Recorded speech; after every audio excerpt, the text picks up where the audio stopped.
Hey, welcome back to the High Siren Pub. I'm Siren, and we're here with more spooky tales. I got y'all with another 4 coming your way, so I hope you're already comfortable, and let's get right into it.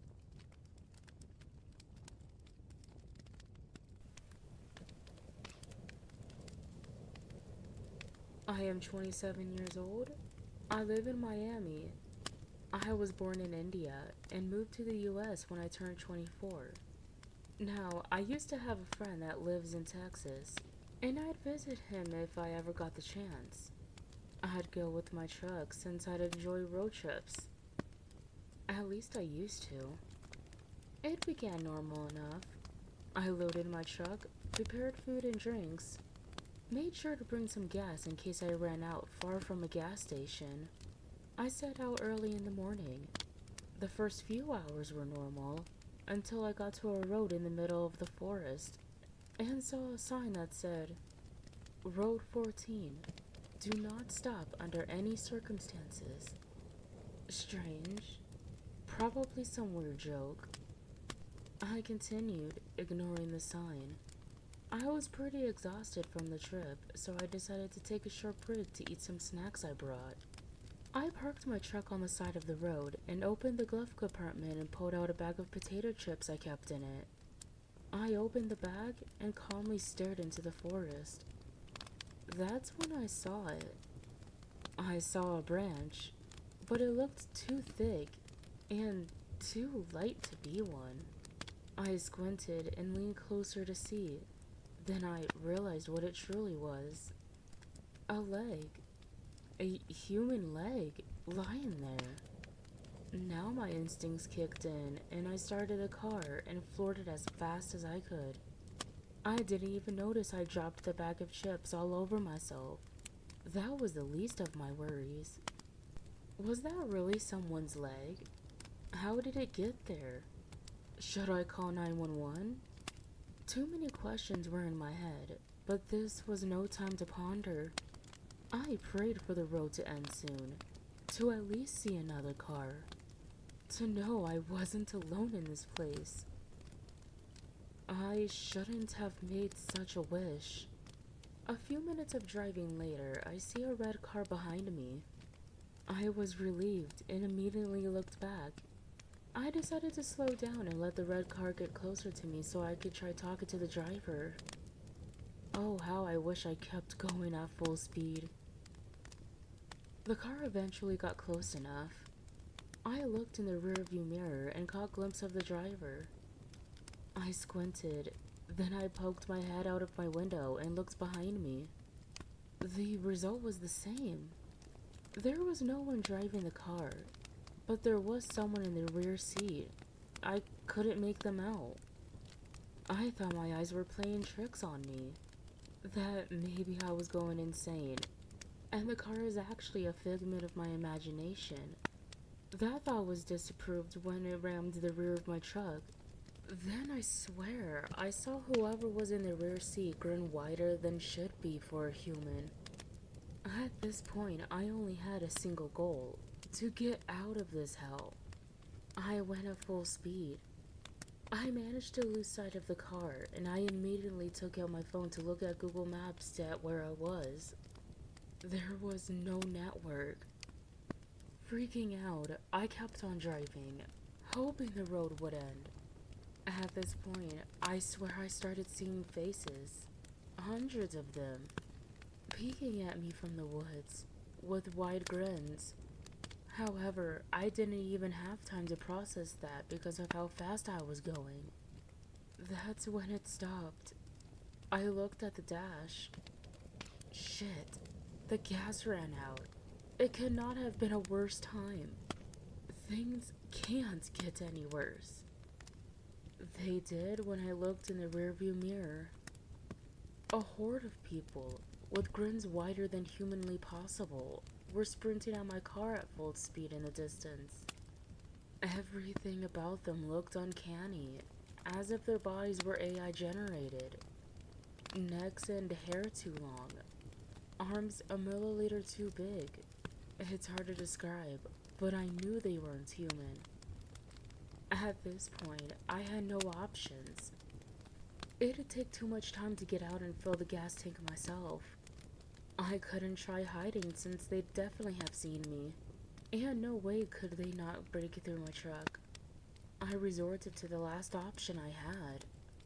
I'd never been particularly religious ever since I came to the United States, though my parents had taught me a Hindu prayer known as the Hanuman Chalisa. Apparently it could ward off evil spirits, even though I didn't think it would do anything. I gave it a shot. I closed my eyes and recited it. After a few minutes, which felt like an eternity, I opened them, half expecting the horde to have surrounded my car by now. That's when I realized they were gone. It's as if they vanished into thin air. Summoning the little courage I had, I walked out of my truck, went to the back, and filled up the gas tank. Part of me expected them to pop out of the forest any second, but they didn't. I filled up the gas tank, went back into my car, and floored it. After just a few minutes, I saw a small town come into sight.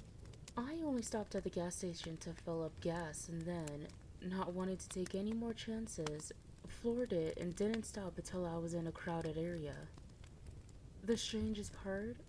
I've spent hours looking, but I cannot find a trace of a road known as Road 14 in Texas.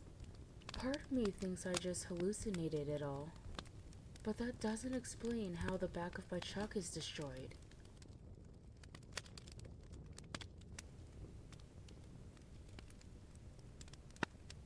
Once upon a midnight jury, while I pondered weak and weary over many a quaint and curious volume of forgotten lore, while I nodded, nearly napping, suddenly there came a tapping, as of someone gently rapping at my chamber door. "'Tis some visitor," I muttered, tapping at my chamber door. "Only this and nothing more." Distinctly I remember it was in the bleak December, and each separate dying ember wrought its ghost upon the floor. Eagerly I wished the morrow. Vainly I had sought to borrow from my books surcease of sorrow. Sorrow for the loss of Lenore, for the rare and radiant maiden whom the angels named Lenore, nameless here forevermore. And the silken, sad, uncertain rustling of each purple curtain thrilled me, filled me with a fantastic terrors never felt before. So that now, to still the beating of my heart, I stood repeating, "'Tis some visitor entreating entrance at my chamber door, some late night visitor entreating entrance at my chamber door. That it is, and nothing more." Presently my soul grew stronger, hesitating then no longer.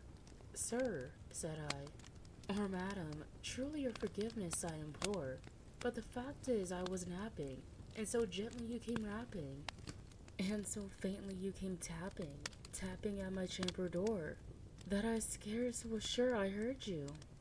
Here I opened wide the door, darkness there, and nothing more. Deep into the darkness peering, long I stood there, wondering, fearing, doubting, dreaming dreams no mortal ever dared to dream before. But the silence was unbroken, and the stillness gave no token, and the only word there spoken was the whispered word, 'Lenore.' This I whispered, and an echo murmured back the word, 'Lenore.' Merely this, and nothing more. Back into the chamber turning, all my soul within me burning. Soon again I hear a tapping, something louder than before. 'Surely,' said I, 'surely that is something at my window lattice. Let me see then, what thereat is, and this mystery explore. Let my heart be still a moment, and this mystery explore. 'Tis the wind, and nothing more.' Open here I flung the shutter, when, with many a flirt and flutter, in there stepped a stately raven, of the saintly days of yore. Not the least obeisance made he, not a moment stopped or stayed he, but with the mien of lord or lady, perched above my chamber door, perched upon a bust of Pallas, just above my chamber door, perched, and sad, and nothing more. Then this ebony bird beguiled my sad fancy into smiling, by the grave and stern decorum of the countenance it wore. Though thy crest be shorn and shaven, thou, I said, art sure no craven, ghastly grim and aging raven, wandering from the nightly shore. Tell me what the lordly name is on the night's Plutonian shore. Quoth the raven, nevermore. Much I marveled this ungainly fowl to hear discourse so plainly, though its answer little meaning, little relevancy bore. For we cannot help agreeing that no living human being ever yet was blessed with seeing bird above his chamber door, bird or beast upon the sculptured bust above his chamber door, with such name as nevermore. But the raven, sitting lonely on that placid bust, spoke only that one word, as if his soul in that one word did outpour. Nothing further than he uttered, not a feather than he fluttered, till I scarcely more than muttered, other friends have flown before, on the morrow he will leave me, as my hopes have flown before. Then the bird said, nevermore, startled at the stillness broken by replies so aptly spoken. Doubtless, said I, what it utters is its own stock and store, caught from some unhappy master, whom unmerciful disaster followed fast, and followed faster, till his sons one burden bore, till the dirges of his hope that melancholy burden bore, of never, nevermore. But the raven still beguiling all my sad soul into smiling, straight I wheeled a cushioned seat in front of bird, and bust and door. Then, upon the velvet sinking, I betook myself to linking fancy into fancy, thinking what this ominous bird of yore, what this grim, ungainly, ghastly, gaunt, and ominous bird of yore meant in croaking nevermore. Thus I sat engaged in guessing, but no syllable expressing to the fowl, whose fury eyes now burned into my bosom's core. This and more I sat divining, with my head at ease reclining on the cushion's velvet lining, that the lamplight gloated over, but whose velvet violet lining with the lamplight gloating over she shall press, nevermore. Then methought the air grew denser, perfumed from an unseen censer, swung by seraphim, whose footfalls tingled on the tuffled floor. Wretch, I cried, thy God hath lent thee. By these angels he hath sent thee respite and empathy from the memories of Lenore. Quaff, oh quaff this kind nepenthe, and forget this lost Lenore. Quoth the raven, nevermore. Prophet, said I, thing of evil, prophet still, if bird or devil, whether tempter sent, or whether tempest tossed thee here ashore, desolate, yet all undeigned, on this desert land enchanted, on this home by horror haunted. Tell me truly, I implore, is there balm in Gilead? Tell me, I implore. Quoth the raven, nevermore. Prophet, said I, thing of evil, prophet still, if bird or devil. By that heaven that bends above us, by that God we both adore, tell this soul with sorrow Aladdin, if within the distant Aden it shall clasp a Satan maiden, whom the angels name Lenore. Clasp a rare and radiant maiden, whom the angels name Lenore? Quoth the raven, nevermore. Be that word our sign of parting, bird or fiend, I shrieked, upstarting. Get thee back into the tempest and the night's Plutonian shore. Leave no black plume as a token of that lie that soul hath spoken. Leave my loneliness unbroken. Quit the bust above my door. Take thy beak from out my heart, and take thy form from off my door. Quoth the raven, nevermore. And the raven, never flitting, and still is sitting, still is sitting on the pallid bust of Pallas just above my chamber door, and his eyes have all the seeming of a demon's that is dreaming, and the lamplight over him streaming through his shadow on the floor. And my soul from out that shadow that lies floating on the floor shall be lifted, nevermore.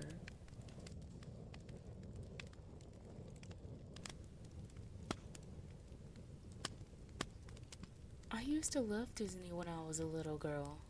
I had every lunchbox, water bottle, backpack, and notebook with Mickey's face on it that I could get my 6-year-old hands on. I would doodle the clubhouse characters during class, and I would ask to go to Disney World every year for my birthday. My family wasn't the wealthiest, so the answer was usually no. My dad would work overtime, and my mom worked 2 jobs, so I would spend a lot of time at home alone. I would sit on the couch and watch reruns of my favorite shows and movies until I passed out, and I would always wake up tucked into my bed. It was to my surprise that after asking to go again for my 7th birthday, they finally said yes. My dad had gotten a big promotion, and they combined the bonus that he received with money that they'd been saving up just for this occasion. My parents have helped me so much in my life, but there aren't many other times that I can remember feeling as much love for them as I did when I opened my birthday card and saw a Disney World brochure. I couldn't wait to go. Unfortunately, I had to wait another 2 weeks for the upcoming long weekend. I couldn't focus in school that entire time. I was too busy thinking about all the rides and characters that I'd get to see. I woke up early Friday morning with enough energy to fly through the ceiling. My parents had been up packing, so the car was already ready by the time I had finished my breakfast. We hopped in and set off for Disney. The park was around 4 hours from our house in Tallahassee, so we left early to have time to explore the parks for the day. It was around 4 a.m., and the streets were pitch black. The drive was mostly uneventful, and I used my portable CD player to watch old Disney movies that my mom kept lying around. I was halfway through Cinderella when we stopped for gas. The rest stop was pretty dingy. There were some gas pumps for cars and diesel for the trucks, as well as a gift shop for snacks and drinks. The gift shop was quite big, filled with rows of junk food and medicine. I went in with my mom while my dad stayed with the car. While we were shopping, I saw a Mickey-shaped cup and ran to grab it, and when I turned around, my mom was gone. I started to panic. I ran through the aisles, calling for her. After a few frantic turns, I ran into something hard and fell on my back. When I looked up, a large man with a gray beard and rough skin was staring down at me. "Hey there, Missy. You lost?" he asked me. I was frozen in fright at the size of the man. He towered over the aisle, his width taking up the entire space in front of me. He reached his hand out, and I scrambled back down the aisle. I was running now, not daring to look back at the frightening stranger. I turned the corner and ran straight into my mom. I hugged her tight, crying. She stroked my hair and comforted me, but my sense of safety was quickly broken when the man approached us. "Be careful with her, hon. Don't want a kid getting lost around here." My mom muttered a reply that I couldn't hear through my own sobbing. The man eventually left, and my mom carried me back to the car. My dad was worried, but my mom reassured him that it was just a small accident. The next hour was quiet, and I quickly forgot my fear from the gas station when I thought about Disney again. I drifted off with thoughts of cotton candy and Mickey ears. I woke up to a hushed conversation between my parents. They were talking in short, clipped sentences, and their tone made my heart start to race. The inside of the car was filled with harsh light. I looked out of the rear window to see a black car driving closely behind us, brights on. My parents were raising their tones now, and I looked past them to see a large trailer in front of our car. The semi-truck had its rear lights on, and it looked like it was slowing down to meet us. We were driving down a 2-lane highway in the middle of a swampy area, and the road dropped into a thick mud on both sides. My mom was telling my dad to get over and pass the truck, but another car quickly sped up from behind the black car and pulled up to our left side, blocking us in. The windows were tinted black, and I couldn't get a good look at who was in it. I did see silhouettes, though. The car was full. "Daddy, who are those people?" I asked innocently. My dad turned around to face me, and there was a look of sheer panic on his face. He quickly hushed me and turned back around. In front of us, the trailer doors unlatched. They swung open, revealing a single man standing inside the empty trailer. He was wearing jeans and a work jacket, and his face was covered in a black balaclava. He quickly rushed to the back of the trailer, then bent over and pushed something along the ground. Something appeared over the edge of the trailer, and after a few moments of pushing, a ramp slammed to the pavement, sending up sparks that made it hard to see in front of us. Something hit hard against the back of our car, and I jolted in my seat. By this point, I was overwhelmed. I started crying, scared for my life. Who were these people? What do they want with us? I turned back to see the black car behind us pushing our car forward. The car to our left turned closer to us, pinning us against the 15-foot drop into the mud below. My dad slammed on the brakes, pushing me forward. The car screeched in defiance of the pushing, but our car was old, and I could feel us moving forward. My mom was crying too, pleading with my dad to turn into the mud. "We'll be stuck, Maggie," he howled. "Nothing to stop them from grabbing us." I could hear the frustration in my dad's voice. He was gritting his teeth, still keeping pressure on the brake. Sunlight was just starting to come out, and I could see in our right that the mud was steadily turning into grass. "Daddy, look," I said, pointing out the window. An exit sign flew past our view. Our front fender scraped against the ramp, wheels not yet making contact. In an instant, a turn of road opened on our right, and my dad veered off of the ramp, barely making the exit. We sped off of the highway. The group was still going, and I could see their cars more clearly from farther away. I could see the man in the trailer sticking his head out, looking at us. There were gray specks of hair poking through his balaclava. We spent the rest of the day in the hotel, with my parents talking to the police about our encounter. I was shaken up by the event, but I was mostly sad to miss Disney for the day. We ended up going the next day, though, and I remember that weekend fondly. I'm 16 now, and not many birthdays have topped that one. I don't know who those people were or what they wanted with us. I'm just getting my driver's license, and despite everything I've learned from driver's ed, there's one thing that they didn't teach us. Never drive behind a semi.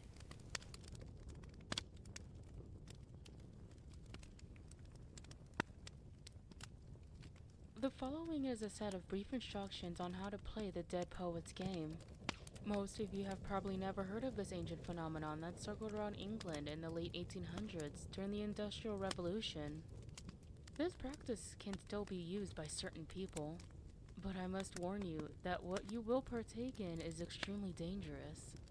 You must follow all instructions perfectly, or else your life will forever be endangered. Now, you might be asking yourselves, what is the Dead Poets game? In the late 1800s, stories of ghosts and goblins were circling all throughout Northern Europe. Everybody only thought of these spirits as mere fairy tales. It was, of course, all too true when one night at the London Theatre, someone performed this exact game in front of a large audience. This man was a psychic, who was mostly renowned for his unbelievable talent of precognition. Alexander Kingsley was his name. He mostly performed magic tricks and various other acts of illusion that even I can't figure out. One of which was when he seemingly cut off his own foot and then reattached it in only 60 seconds. Of course, I'm just getting sidetracked. With the craze of the ghosts and demons becoming famous throughout the world, Alex used this to his advantage. He was going to play a little game that he had heard of and wanted to test it out if it was real or not. The items needed are a candle, 2 glasses of wine, a table, and 2 chairs. You'll see why later. Alexander heard of the tales of what would happen if he played the game, and thought it would be a good idea in order to bring in profit.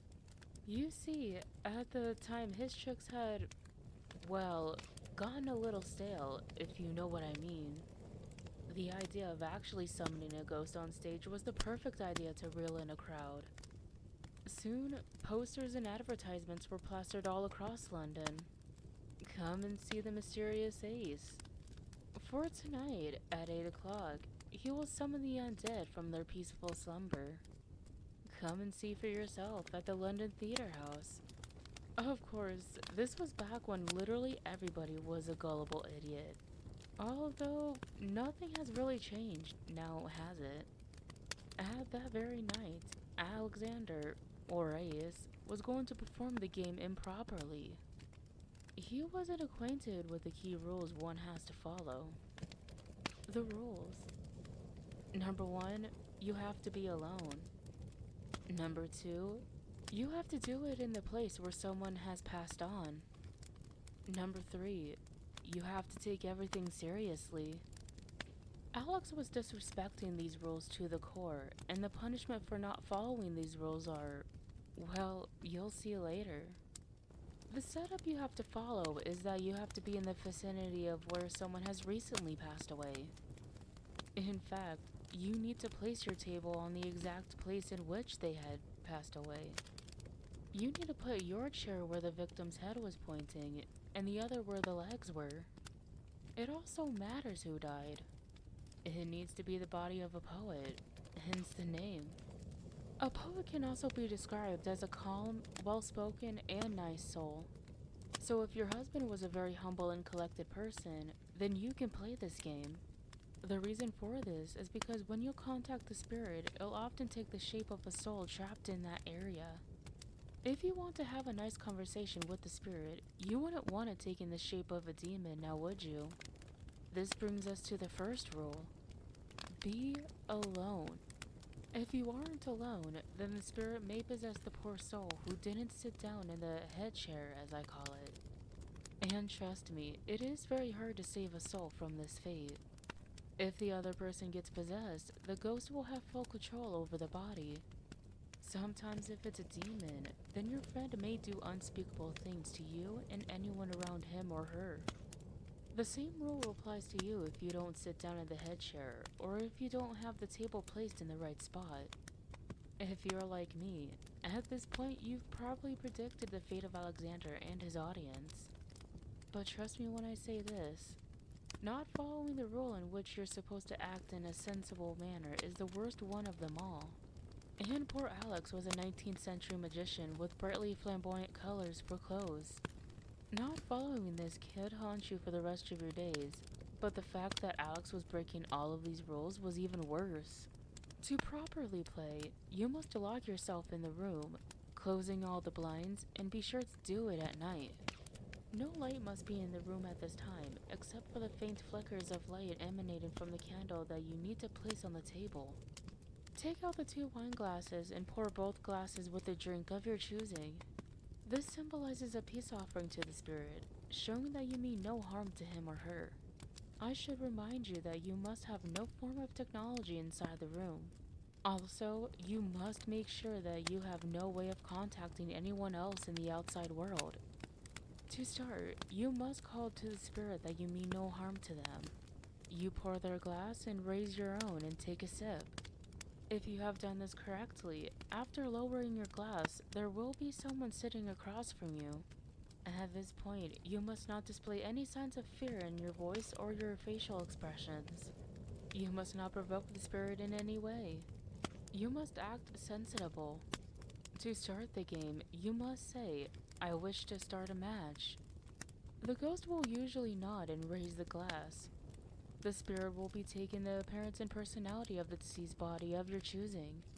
Remember that you must treat the spirit as if it is actually the person in the room. If you don't, then you will be met with weird looks and eventual frustration and anger. Of course, nobody in their right mind would want to mess with a ghost. To play, you must have to say what letter you want to be, either A or B. To say it, you must say, "I strip you of the letter B." If done properly, the spirit will take another sip. I should remind you that every time the entity takes a drink, you must too, for this will be your timer. When both glasses are empty, the spirit will leave. If both glasses are uneven, the spirit will not leave until you have finished. Now again, you might be thinking to yourself, that isn't so hard. All I have to do to finish is to finish drinking and then he or she leaves. What's the big deal? Well, I can certainly tell you that you would want to spend as much time away from this spirit as much as possible. This creature is purposely trying to get you under the influence so that you can reveal your deepest, darkest secrets. It can find out about your personal life, your job, family, your relationships, etc. This is just a way so that the spirit can enter your mind and slowly dissolve it. Just by choosing choice words, it can cause some people to unalive themselves. Some entities have powers and abilities that we are yet to fully understand. Angering, pleasing, or agitating a spirit like this can have dire consequences. The game plays like this. Player A will ask a question, and Player B will have to answer it. After the spirit answers, it will take a sip. Then the letters will alternate. Then you will be Player B. The spirit will ask a question and then take a sip. You can ask any questions you want, and so can he or she. You keep alternating until you both run out of wine. Whenever this happens, whoever is Player A when the wine runs out automatically wins the game. If you win, the spirit will raise his or her glass and walk into the shadows. Remain seated even when he's returned to his rightful place. Blow out the candle, turn on the lights, and exit the room. It sounds relatively easy, doesn't it? Of course, what happens when you lose is a whole other story. If you lose, then the spirit will blow out the candle. Turning on the light is probably the best defense mechanism against the spirit. Ghosts aren't drawn to light and often avoid it. Still, that doesn't mean you're safe. This spirit may start following you through your life. Every time you go into a dark room, you'll see it just out of the corner of your eye. Whenever you look into a mirror, you'll see it standing right behind you. It'll stalk you and hunt you down until you finally muster up the courage to say these words. This soul is yours. It is yours to do business with. If you say this successfully, then you black out.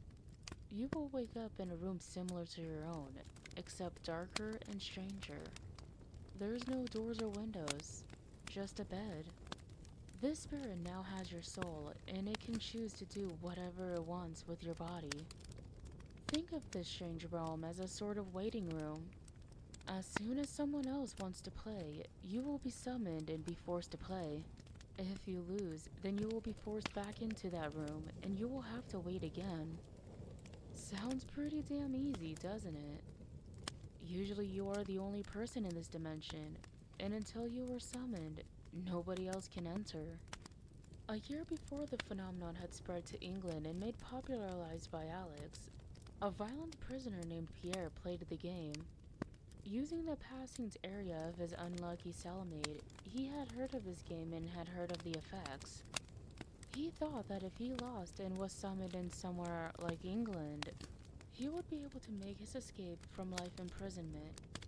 So, locked up in this French prison, he performed the game. He purposely lost, not knowing how horrible his fate actually was.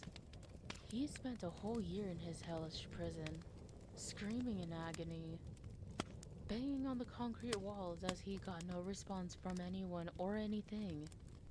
He went insane. He became the very definition of a demon. He wasn't able to form sentences. He couldn't hurt himself. He couldn't think straight. and all he can think of was leaving that hellhole. Then, one cold November night, Alexander released the demon from his cell.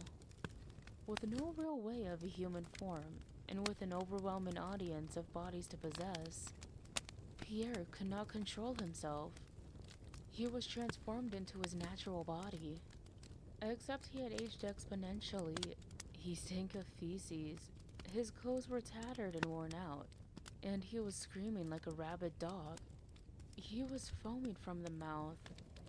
He attacked Alex and took his body. Pierre had become Alex. He ran out of the theater.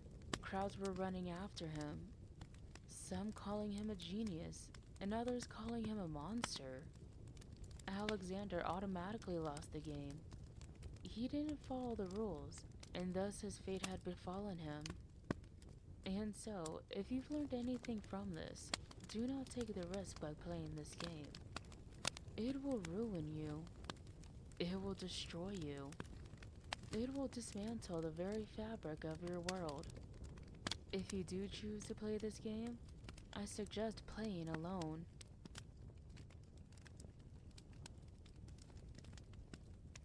That is all I have for you guys tonight. If you want to enjoy the stories on their own, head over to my YouTube channel, Hi Siren Horror. That will be 𝐊𝐿𝐿𝐿𝐿𝐿𝐿𝐿𝐿𝐿𝐿𝐿𝐿𝐿𝐿𝐿. Have a restful night, and don't let the nightmares get you.